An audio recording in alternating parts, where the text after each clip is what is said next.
Hello student, welcome to our channel CS engineering Gyan. आज के tutorial में हम लोग देखेंगे difference between S RAM and D RAM. इससे पहले हम लोग रैम की प्रोसेसिंग देख रहे थे, तो उसी में आज आपका है डिफरेंस बिटवीन हम लोग देखेंगे S RAM and D RAM. S RAM जो है स्टैटिक रैंडम एक्सेस मेमोरी है एंड डी रैम है आपकी dynamic random access memory. RAM जो होता है आपका वो दोनों के लिए वर्क करता है, आपका रीड और राइट दोनों के लिए आपका वर्क करेगा। और रैम जो है दूसरी कंडीशन हम बोल सकते हैं, रैम जो होती है आपकी वोलेटाइल इन नेचर होती है। ये दो चीज़ें आपको पता होनी चाहिए। अब एस रैम की जब हम बात करते हैं, use a flip flop circuit to store data. Data को स्टोर करने के लिए ये फ्लिप फ्लॉप सर्किट का यूज करता है, जबकि जो डी रैम है वो डेटा को स्टोर करने के लिए आपका कैपेसिटर एंड ट्रांजिस्टर का यूज करता है।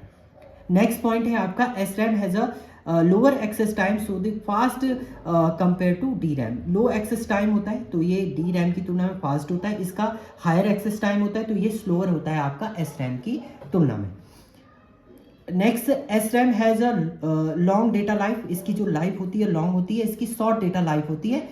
Next, S RAM has a store capacity of 1 MB to 16 MB के डेटा आपका स्टोर कर सकता है। इसको एज अ हम लोग कैच मेमोरी भी बोलते हैं। जबकि डी रैम जो है which is often found in a tablet and smartphone has a capacity of 1 GB से 2 GB की तक की आपकी स्पीड स्टोरेज इसका हो सकता है। S RAM is costlier then D RAM. D RAM से ये मोर कॉस्ट होती है आपकी एस रैम की, जबकि डी रैम की कॉस्ट जो है एस रैम से जो है लेस होती है आपकी। S RAM provide faster speed of data read and right के लिए फास्ट स्पीड ये प्रोवाइड करता है, ये आपकी स्लो स्पीड प्रोवाइड करता है। इसमें जो S RAM require a constant power supply which means this type of memory consume more power. इसमें कांस्टेंट आपकी पावर सप्लाई होनी चाहिए और ये मोर पावर आपका कंज्यूम करता है, जबकि इसमें कांस्टेंट की जरूरत नहीं है क्योंकि बार बार आपका ये रिफ्रेश होता रहता है डी रैम। तो इसमें जो डेटा स्टोर होता है कैपेसिटर की फॉर्म में स्टोर होता है, तो इसमें मेमोरी पावर जो होती है वो लेस लगती है आपकी। Good choice for the application that may be expose to extreme temperature. अगर एक्सट्रीम टेम्परेचर पे आपको कुछ टास्क परफॉर्म करना है तो उसके लिए आप एस रैम का यूज करेंगे। Not suitable for such application. इस एप्लीकेशन ये डी रैम जो है आपका इस एप्लीकेशन के लिए सुटेबल आपका नहीं रहेगा।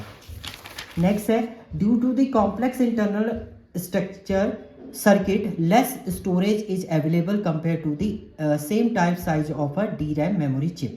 मीन्स आपका जो एस रैम है उसका साइज आपका लेस होता है क्योंकि इसका जो इंटरनल स्ट्रक्चर है वो कॉम्प्लेक्स होता है। इसका स्मॉल इंटरनल स्ट्रक्चर होता है, इसलिए इसकी कैपेसिटी जो होती है वो लार्ज होती है as compare to S RAM के। S RAM has a low packaging capacity. Low package capacity आपकी होती है एस रैम की, इसकी हाई होती है packaging capacity. S RAM is a use in a cache memory. Cache memory के अंदर आपका एस रैम यूज होता है, जबकि आपका जो डी रैम है वो किसके अंदर यूज होता है, वो मेन मेमोरी के अंदर आपका यूज होता है।